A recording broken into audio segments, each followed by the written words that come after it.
आखिर क्या करने आए थे महाभारत में विभीषण? युद्ध में किसका साथ दिया विभीषण ने? और क्या हुआ तब जब विभीषण का हुआ श्री कृष्ण से सामना? हिंदू धर्म ग्रंथों में हमें कुछ चिरंजीवियों का वर्णन मिलता है, जिन्हें साक्षात ईश्वर द्वारा अमरता का वरदान मिला हुआ है। ये चिरंजीवी कलयुग के अंत तक जीवित रहेंगे और अंत में श्री हरि के कलयुगी अवतार कल्कि का दर्शन करेंगे। हनुमान जी और भगवान परशुराम की तरह ही विभीषण की भी गिनती इन्हीं चिरंजीवियों में होती है। इन्हीं की तरह ही विभीषण भी आज तक जिंदा हैं, जिन्हें आज भी श्रीलंका की गुफाओं में देखने का दावा किया जाता है। द्वापर युग में भी विभीषण के होने के संकेत मिलते हैं। तो आखिर क्या थी विभीषण की महाभारत में भूमिका, और क्या हुआ तब जब श्री कृष्ण का हुआ विभीषण की सेना से सामना? आज हम आपको बताएंगे, तो वीडियो को अंत तक जरूर देखिएगा। लेकिन वीडियो शुरू करने से पहले जय श्री कृष्ण कमेंट करना बिल्कुल भी मत भूलिएगा। भगवान श्री कृष्ण की कृपा आपके घर परिवार पर सदैव बनी रहेगी। वृंदावन की 100% असली श्री भक्तमल तुलसी माला राधा नाम के साथ पाएं कृष्ण संदेश, संपूर्ण भगवत गीता, ग्रहों से लेकर स्वास्थ्य संबंधी समस्याओं के निवारण के लिए आज ही धारण करें। महाभारत के अनुसार द्रौपदी से विवाह के बाद पांडवों की पांचाल राज से मित्रता हो गई और पांडव अत्यंत शक्तिशाली हो गए। बाद में जब कौरवों को पता चला कि पांडव लाक्षागृह से बच निकले हैं और उन्होंने द्रौपदी से विवाह भी कर लिया है, तब हस्तिनापुर के महाराज धृतराष्ट्र ने उन्हें बुलावा भेजा। लेकिन पुत्र मोही धृतराष्ट्र एक नई उलझन में फंस गए। एक तरफ उन पर युधिष्ठिर को युवराज बनाने का दबाव बढ़ने लगा और वहीं दूसरी तरफ वे दुर्योधन को भी नाराज नहीं कर सकते थे। इसलिए इस परिस्थिति से बचने के लिए उन्होंने एक तीसरा मार्ग निकाला और पांडवों को खांडव प्रस्थ सौंप दिया। इसके बाद पांडवों की असली चुनौती शुरू हुई, क्योंकि खांडव प्रस्थ कोई साधारण स्थान नहीं बल्कि एक भयानक जंगल था, जहां भयंकर जंगली जानवर रहा करते थे।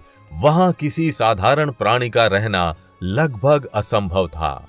ऐसी स्थिति में पांडवों ने श्री कृष्ण को याद किया।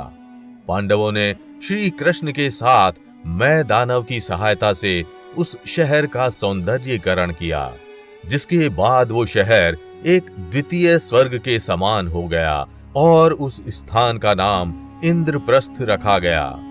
बाद में सभी महारथियों व राज्यों के प्रतिनिधियों की उपस्थिति में वहां श्री कृष्ण द्वैपायन यानी वेद व्यास के सानिध्य में एक महान यज्ञ और गृह प्रवेश अनुष्ठान का आयोजन हुआ और इस प्रकार निर्माण हुआ एक अत्यंत भव्य नगर इंद्रप्रस्थ का। इंद्रप्रस्थ के निर्माण के बाद युधिष्ठिर ने राजसूय यज्ञ का आयोजन किया। इस यज्ञ में उन्होंने विभिन्न राज्यों के राजाओं को निमंत्रण भेजा और उनके बुलावे पर सभी राजा वहां उपस्थित हुए। महाभारत के कुछ संस्करणों के अनुसार एकलव्य भी युधिष्ठिर के उस राजसूय यज्ञ में आया था, क्योंकि वो श्रृंगवेरपुर का राजा था। श्री कृष्ण ने युधिष्ठिर के इसी राजसूय यज्ञ में शिशुपाल का अंत किया था। इस प्रकार युधिष्ठिर के उस राजसूय यज्ञ में सभी छोटे बड़े राजा उपस्थित हुए। ऐसा भी कहा जाता है कि युधिष्ठिर के उस राजसूय यज्ञ में लंका के राजा विभीषण भी आए थे। इंद्रप्रस्थ पहुंचकर विभीषण ने उस पूरे भव्य नगर के दर्शन किए तथा उन्होंने पांडवों के महल को भी देखा। विभीषण ने यह देखा कि युधिष्ठिर के राजपाट के आगे सभी राजा नतमस्तक हुए जा रहे हैं। वे युधिष्ठिर को स्वयं से ऊपर मान रहे हैं और युधिष्ठिर के आगे अपने सर झुका रहे हैं। लेकिन विभीषण ने ऐसा नहीं किया। उन्होंने ना तो युधिष्ठिर की सत्ता को स्वीकारा और ना ही उन्होंने युधिष्ठिर के आगे अपना सर झुकाया। ये देख अन्य सभी राजाओं ने उनसे इसका कारण पूछा। तब विभीषण ने जो उत्तर दिया उसे सुन सभी राजा चौंक गए और इसके बाद वो हुआ जिसकी किसी ने कल्पना भी नहीं की होगी।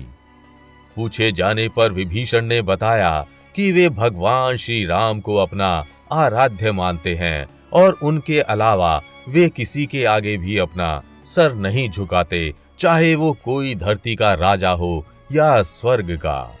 विभीषण ने कहा कि वे यहाँ इसलिए आए हैं क्योंकि उन्हें युधिष्ठिर का निमंत्रण मिला था। एक राजा होने के नाते वे यहाँ उपस्थित हुए हैं, लेकिन वे युधिष्ठिर की अधीनता को नहीं स्वीकार कर सकते, क्योंकि वे स्वयं को पहले से ही राम जी के अधीन कर चुके हैं और उनकी इसी भक्ति को देख राम जी ने उन्हें अमरता का वरदान दिया है। अतः वे श्री राम को छोड़कर किसी को भी अपना स्वामी नहीं मान सकते। तभी उस भरे दरबार में आगमन हुआ श्री कृष्ण का, जो अपने बड़े भाई बलराम और अन्य सभी यादवों के साथ युधिष्ठिर की ओर बढ़ रहे थे।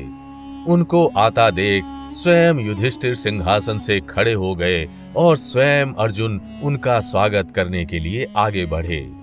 वहां मौजूद सभी ने श्री कृष्ण के समक्ष अपना सर झुकाया, लेकिन विभीषण ने ऐसा नहीं किया और श्री कृष्ण ने विभीषण को देख लिया। तभी श्री कृष्ण ने एक ऐसी माया रची जिससे विभीषण को कृष्ण में राम जी के और बलराम में लक्ष्मण जी के दर्शन होने लगे। ये देख विभीषण समझ गए कि ये दोनों उन्हीं के अवतार हैं। श्री कृष्ण में प्रभु राम का दर्शन करने के बाद विभीषण की आंखें भर आईं और उन्होंने श्री कृष्ण के चरण स्पर्श किए। विभीषण समझ गए कि ये प्रभु की कोई दूसरी लीला है, इसलिए वे उनका आशीर्वाद लेकर वापस लंका लौट आए। विभीषण को रामायण के कुछ प्रमुख पात्रों में से एक माना जाता है। वे रावण के भाई होने के बावजूद श्री राम के अनन्य भक्त थे। उन्होंने लंका में रहते हुए भी श्री राम जी की भक्ति की तथा रावण के बाद लंका पर शासन किया। विभीषण ऋषि पुलत्स्य के पुत्र ऋषि विश्रवा और कैकसी के सबसे छोटे पुत्र थे। राक्षसी जाति का होने के बावजूद वे बाली और प्रहलाद की तरह हरि भक्त थे।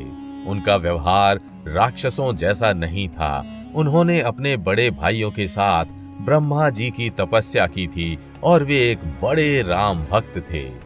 राक्षस नगरी लंका में रहने के बाद भी वे भगवान विष्णु के परम भक्त थे। पिता से मिले गुणों के कारण वो पराई स्त्री को सम्मान की दृष्टि से देखते थे।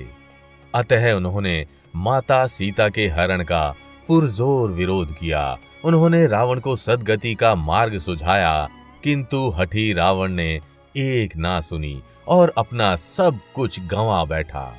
तो आपको विभीषण की ये कहानी कैसी लगी, हमें कमेंट करके जरूर बताइएगा। और अगर वीडियो अच्छी लगी हो तो इसे लाइक व शेयर कर चैनल को सब्सक्राइब करना बिल्कुल भी मत भूलिएगा।